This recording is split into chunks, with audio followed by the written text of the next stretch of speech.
Bismillahirrahmanirrahim. Assalamualaikum warahmatullahi wabarakatuh. Waalaikumsalam warahmatullahi wabarakatuh. Alhamdulillah, segala puji dan syukur kepada Allah Subhanahu wa taala. Salat dan salam dari Rasulullah Muhammad sallallahu alaihi wasallam. Allahumma Saya sholli berterima kasih kepada Yosi yang sudah memberi kesempatan. Sebenarnya sore ini saya belajar sebenarnya teman-teman. Saya belajar ke teman-teman tentang sebuah tahapan perkembangan yang tidak ada satu orang pun di dunia ini yang bersilang pendapat yang mengatakan bahwa tahap perkembangan di usia dini itu adalah tahap yang sangat-sangat spesial. Jadi sekitar 15 atau 20 tahun yang lalu itu, mohon maaf, waktu itu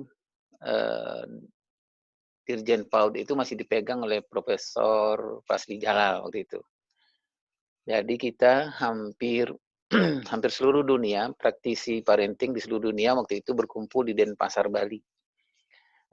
Salah satu dari pembicaraan itu adalah halo? Halo? Ya, lanjut Ayah. Bisa ya? Iya. Nah, salah satu dari pembicaraan para praktisi parenting seluruh dunia itu adalah mendeklar bahwa memang usia yang sangat-sangat terbaik itu sepanjang hidup manusia itu adalah usia-usia dini. Bahkan di beberapa penelitian itu mengatakan kalau mau melihat sebuah negara yang hebat itu, sebenarnya bisa dilihat seperti apa kualitas dan kapasitas, kompetensi dan kompetisinya PAUD, TK, dan SD kelas 2 ke bawah. Kalau melihat negara yang hebat itu, juga bisa dilihat sebenarnya seperti apa kapasitas, kompetensi, dan kompetisi orang tua yang punya anak 0-7 tahun atau 0-8 tahun. Jadi, teman-teman yang dimuliakan Allah Subhanahu wa taala, sebenarnya masa depan sebuah bangsa itu bukan ditentukan oleh anak-anak yang berusia 15 tahun ke atas atau usia 18 tahun ke atas, bukan. Tetapi masa depan bangsa itu ditentukan oleh usia-usia 0-7 tahun, 0-8 tahun.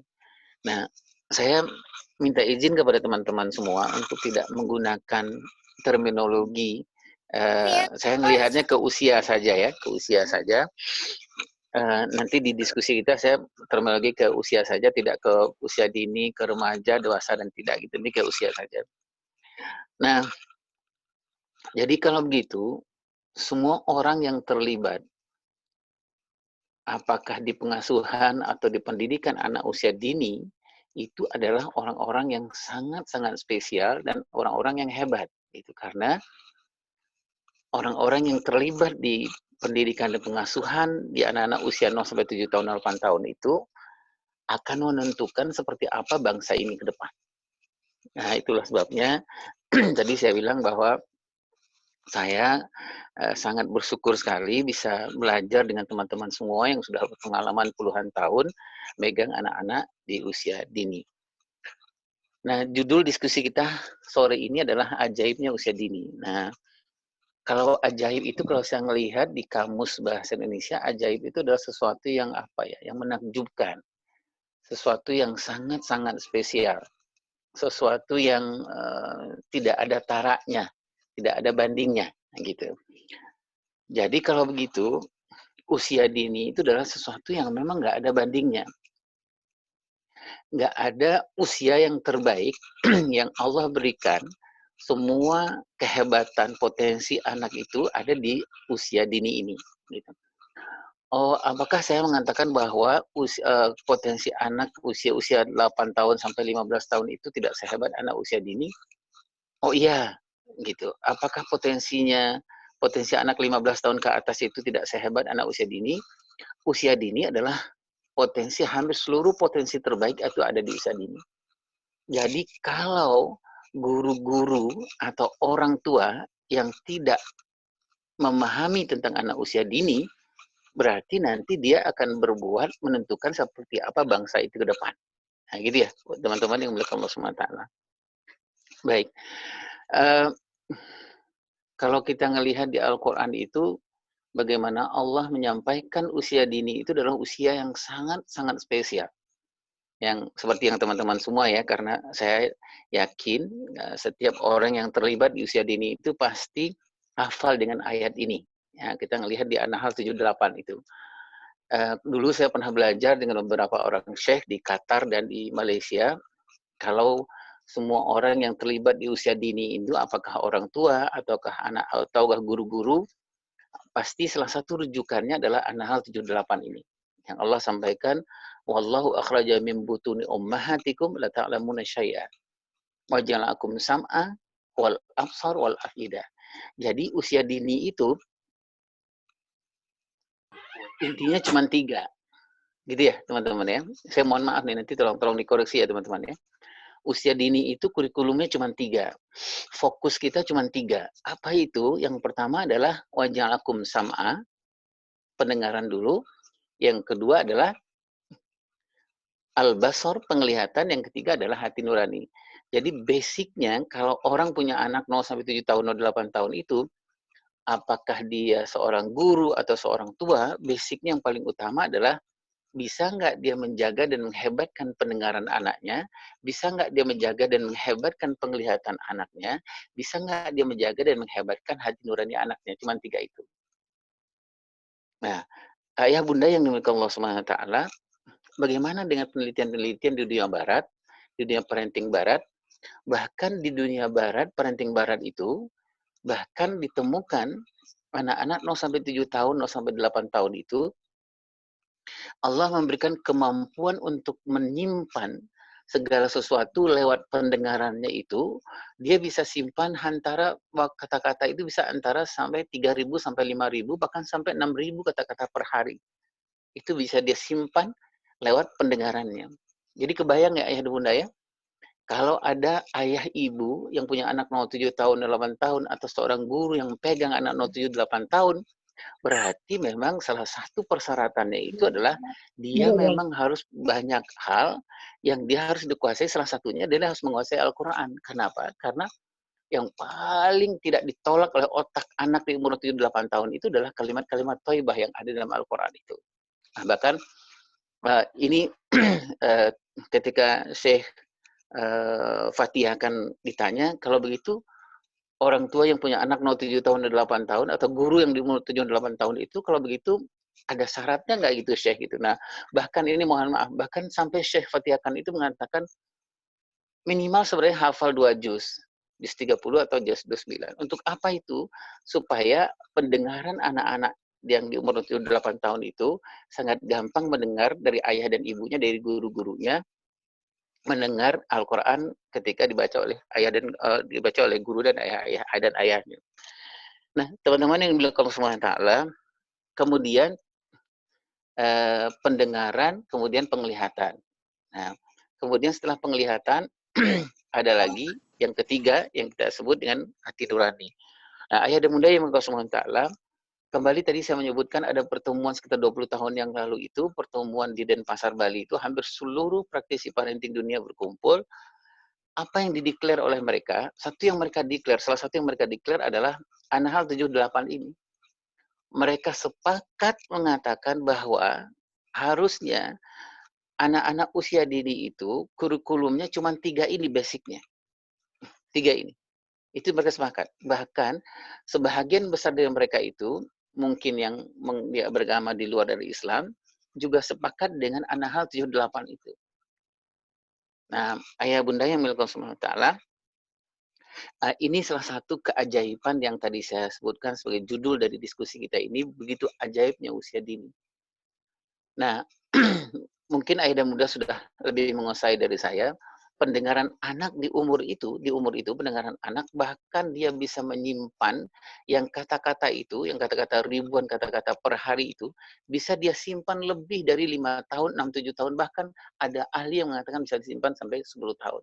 Itulah sebabnya tadi, kenapa Ustadz Fatih akan mengatakan, harusnya guru TK, guru SD, guru PAUD itu, SD kelas 2 ke bawah, minimal ke 1 ke bawah itu, tadi beliau sampaikan, sudah di luar kepala, bacaannya bagus, baca Al-Qur'annya bagus, makhrajnya bagus, tahsinul Qur'annya bagus, dan hafalannya minimal 2 juz. Kenapa? Kalau tidak sia-sia, kasihan telinga anaknya, pendengaran anak-anaknya. Bahkan sampai segitu dikatakan oleh Ustaz Fathia kan.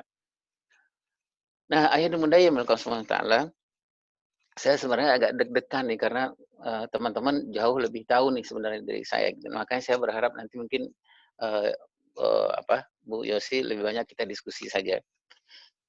Nah, sebelum kita bicara apa yang harus kita lakukan, mengantisipasi ya, begitu hebatnya, ajaibnya usia dini ini. Sebelum itu mungkin kita harus berbicara dulu sebentar soal prinsip pengasuhan, gitu. Kenapa kita bicara prinsip pengasuhan ini? Karena prinsip pengasuhan ini adalah awal dari dasar dari semua kajian-kajian parenting, kajian-kajian pengasuhan, ataupun kajian-kajian fathering, kajian-kajian pengasuhan khusus keayahan. Nah, ada banyak prinsip pengasuhan itu. Nah, prinsip pengasuhan ada 14 lebih prinsip pengasuhan, tapi mungkin saya sampaikan kepada teman-teman semua, mungkin hanya ini mengulang saja, ada prinsip pengasuhan yang sangat luar biasa, yang nanti ada dampaknya kepada kita, atau pada guru-guru, kepada orang tua, apakah dia bisa memanfaatkan ajaibnya usia dini ini atau tidak sama sekali. Nah, prinsip pengasuhan yang pertama itu di dalam Tarbiyatul Aulad fil Islamiyah, seperti yang teman-teman sudah ketahui, adalah yang pertama adalah anak itu amanah. Gitu ya, teman-teman ya. Anak itu amanah dari Allah Subhanahu wa taala. Prinsipnya adalah jangan amanahkan ke orang lain. Karena amanah yang paling utama dan pertama itu adalah kepada ayah dan ibunya. Gitu ya. Apa yang diamanahkan itu ada dua. Yang diamanahkan itu dua. Ada yang namanya at-tarbiyah, ada namanya ar-riayah. Ada namanya pendidikan, ada namanya pengasuhan. Nah, pendidikan dan pengasuhan ini diamanahkan lagi untuk dua hal di dalam diri anak-anak kita. Yang pertama adalah amanah tubuh. Dan teman-teman sudah sangat paham nih, amanah tubuh itu adalah sering kita menyebutnya di dunia pengasuhan dengan pertumbuhan. Itu ya teman-teman ya. Amanah tubuh ini adalah salah satu yang harus kita kerjakan. Itu adalah kita menjaga apa-apa yang masuk ke dalam diri anak-anak kita. Kita harus menjaga betul kehalalan dan kebaikannya. Yang kedua adalah amanah perkembangan, amanah selain dari tubuh, amanah perkembangan. Nah, di dalam Tarbiyatul Aulad yang saya ketahui, antara pertumbuhan dengan perkembangan ini, sebenarnya konsentrasi kita yang paling banyak itu ada di perkembangan. Jadi amanah yang paling banyak itu ada di perkembangan. Nah, perkembangan seperti apa? Tadi saya menyebutkan itu, saya menyebutkan tahap perkembangan itu dengan berdasarkan umur saja ya, biar kita nanti nggak panjang ceritanya.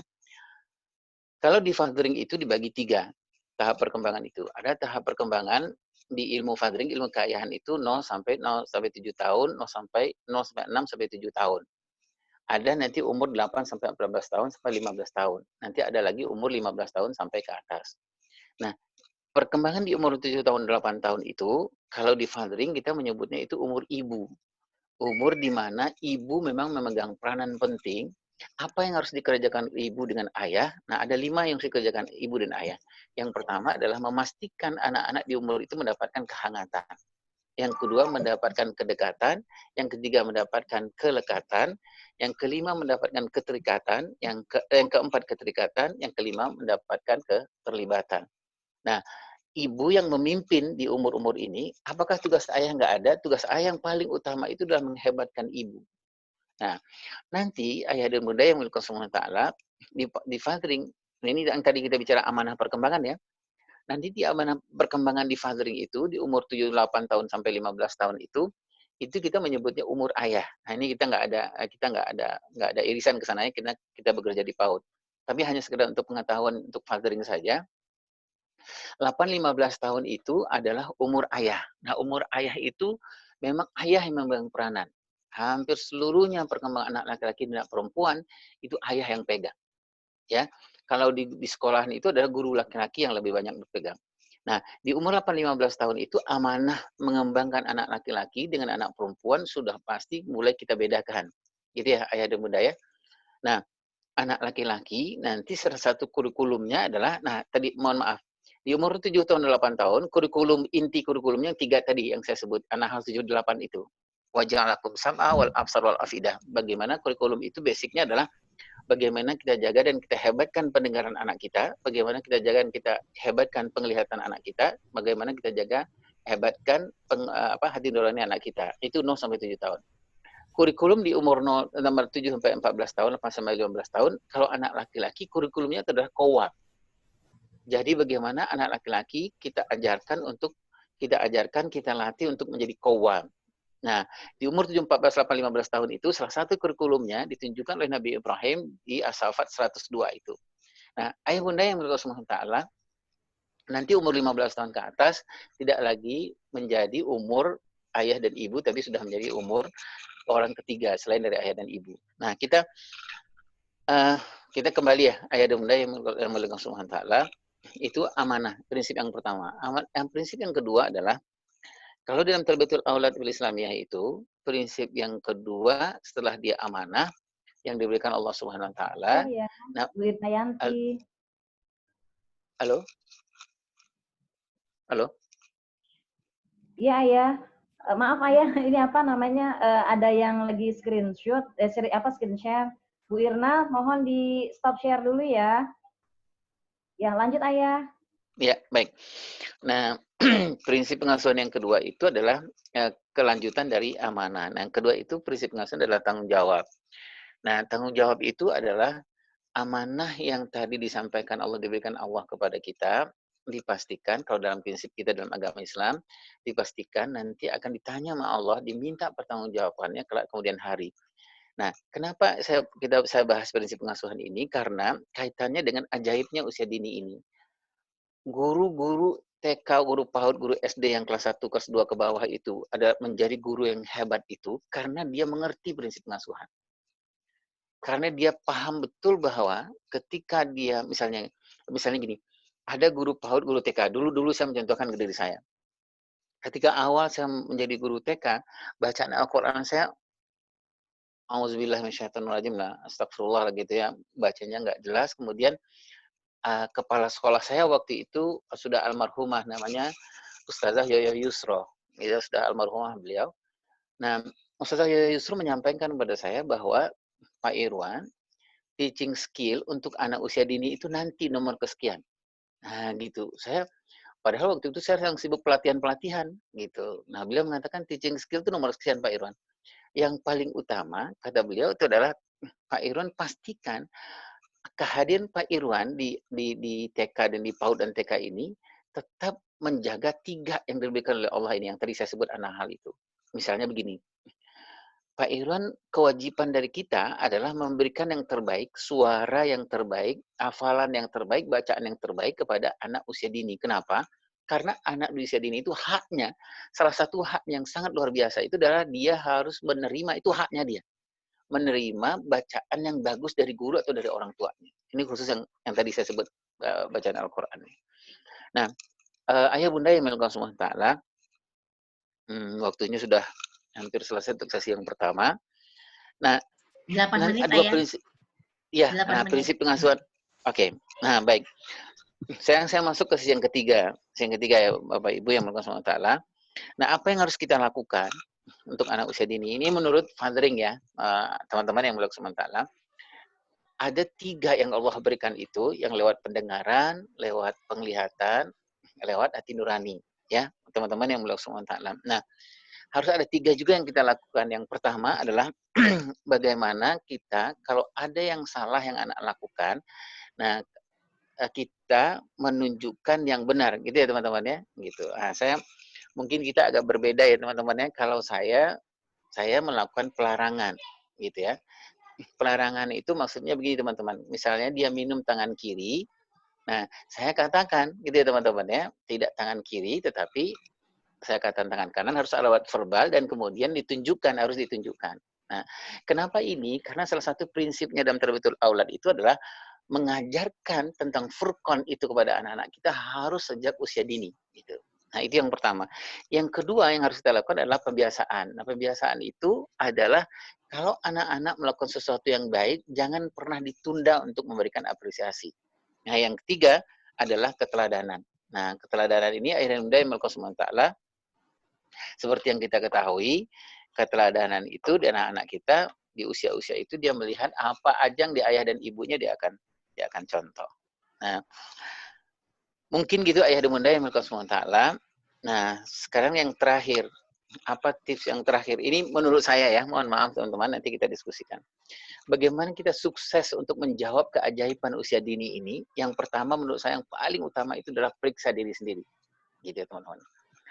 Periksa diri sendiri itu maksudnya adalah, kalau saya mengistilahkannya, dulu awal-awal saya mengajar anak-anak usia dini, mengajar PAUD dan TK itu, kalau senyum saya itu senyum yang sifatnya saya pelajari gitu loh Ibu. Jadi Bunda, juga bukan senyum yang dari hati saya gitu. Jadi apa yang sebutnya senyum pelatihan, kalau dulu almarhumah Ustazah Yoyo Yusroh menyebutnya ke saya, senyum pelatihan. Kata Ustazah Yoyo kepada saya, Pak Irwan, senyum pelatihan itu nggak bisa gitu. Karena apa? Senyum pelatihan itu anak-anak itu adalah cermin yang luar biasa. Dan saya buktikan tuh ayah dan bunda. Saya senyum ya, kiri kanan sama gitu. Saya senyum itu saya pelajari dulu senyumnya gitu. Ternyata senyum itu bagi anak-anak mungkin pertama dia dekat sama saya gitu. Hanya itu berlangsung sejam 2 jam. Selebihnya dia nggak dekat sama saya. Tetapi kemudian kenapa ini saya pelajari gitu. Oh ternyata saya memang punya hutang pengasuhan dulunya. Saya nggak terlatih untuk untuk memberikan respon yang baik, untuk mengucapkan terima kasih, untuk gampang tersenyum itu saya memang nggak terlatih gitu ya. Ada banyak utang dulu waktu saya kecil, saya nggak terlatih untuk itu. Nah itu yang pertama.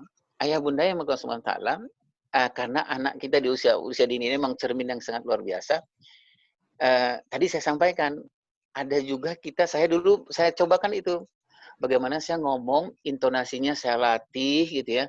Assalamualaikum anak-anak, apa kabar gitu ya. Lama-lama saya bosen. Saya sendiri bosen gitu Bapak Ibu gitu. Karena saya merasa bahwa ini acting gitu. Itu bukan dari hati saya gitu. Nah, apa ini sebabnya? Karena memang utang pengasuhan tadi itu. Akhirnya apa?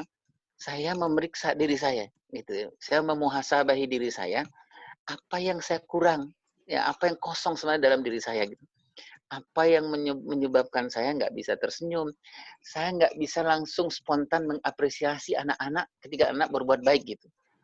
Kalau hasil pelatihan gampang, latihan kalau anak-anak berbuat begini saya langsung, tapi itu nggak spontan. Itu yang pertama, periksa diri. Yang kedua adalah periksa anak. Nah, periksa anak ini teman-teman yang belum teman-teman jauh lebih menguasai dari saya. Apa itu? Kalau Ustadz Fatih akan mengatakan di sekolah beliau di Qatar itu, setiap guru PAUD, guru TK itu, dan guru SD, sekali sebulan, itu beliau panggil ke dalam ruangan. Nah, apa yang harus dilakukan oleh guru PAUD, guru TK itu ada 2. Murojaah hafalan Al-Quran, dan kemudian murojaah tahap perkembangan. Nah, gitu loh teman-teman. Jadi yang murojaah tahap perkembangan ini gini, misalnya saya ngajar di TKA misalnya gitu ya, TKA. Kemudian Ustaz Fatih akan mengatakan, nama kamu siapa? Nama saya Irwan Rinaldi. Ngajar di mana? Di TKA. Coba kamu sebutkan anak TKA itu seperti apa. Itu harus disebutkan. Ini perkembangannya begini gitu. Nah, kenapa harus kita menguasai ini? Nah, kata beberapa ulama, kita susah untuk mengajar anak-anak kita, untuk menghebatkan anak-anak kita kalau kita nggak mengenal. Gitu. Gimana kita mengajar anak TK, sementara kita nggak mengenal anak TK itu seperti apa perkembangan. Gitu. Nah, mungkin gitu teman-teman untuk bahan diskusi kita. Mudah-mudahan ada yang bisa kita diskusikan, ada baiknya. Sebenarnya ini semuanya buat saya sebenarnya untuk memantapkan diri saya saja. Dan kalau ada diskusi nanti, insya Allah nanti kita diskusikan. Mampu saya jawab. Kalau nggak mampu nanti saya tanya kepada orang yang lebih mampu. Wallahu a'lam bishawab. Wabillahi taufiq hidayah. Assalamualaikum warahmatullahi wabarakatuh. Waalaikumsalam warahmatullahi wabarakatuh. Terima kasih Ayah, luar biasa hari ini pemantapan materi yang kami terima karena beberapa hari yang lalu kami juga berdiskusi, setidaknya ini lebih menguatkan apa yang tadi Ayah sampaikan. Ya, kita masuk pertanyaan ya, kayaknya kita harus ganti ID baru, ruang kelasnya diganti. Terus, sementara teman-teman bisa mendengar saya, tolong siapkan pertanyaan. Ketika masuk sudah bisa langsung kita unmute dan bisa bicara dengan Ayah Irwan. ya, karena waktu Jadi, kita lebih panjang. Kita live dulu. Kita live dulu. Oke. Terima kasih Ayah. Assalamualaikum. Ya, Waalaikumsalam. Salam.